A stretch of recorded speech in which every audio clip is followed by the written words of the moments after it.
நெடுந்தீவு அருகே மேலும் 4 தமிழக மீனவர்கள் சிறைப்பிடிக்கப்பட்ட சம்பவம் அதிர்ச்சியை ஏற்படுத்தியுள்ளது.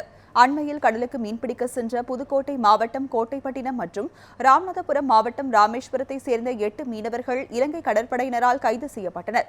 இந்நிலையில் நெடுந்தீவு அருகே மீன்பிடித்துக் கொண்டிருந்த மேலும் 4 ராமேஸ்வரம் மீனவர்களை இன்று அதிகாலை கைது செய்த இலங்கை கடற்படையினர் அவர்களது ஒரு படகையும் பறிமுதல் செய்துள்ளனர். கைது செய்யப்பட்ட மீனவர்கள் காங்கேசன் கடற்படைக்கு முகாமுக்கு அழைத்து செல்லப்பட்டனர். இச்சம்பவம் தமிழக மீனவர்களிடையே அதிர்ச்சியை ஏற்படுத்தியுள்ளது. மத்திய மாநில அரசுகள் தலையிட்டு இலங்கை மீனவர்களை விடுவிக்க உரிய நடவடிக்கை எடுக்க வேண்டும் என்று அவர்கள் கோரிக்கை விடுத்துள்ளனர். இன்னைக்கு மீனவர்கள் வயிற்று பொழப்புக்காக மீன் பிடிக்க போனா எந்த விதமான ஒரு தொழிலும் கிடையாது. இந்த ராமநாதபுரம் மாவட்டத்தை பொறுத்தவரை ஒரு வறட்சியான மாவட்டம். இந்த மீன்பிடி தொழிலை நம்பி பல லட்சம் குடும்பங்கள் இருக்கு.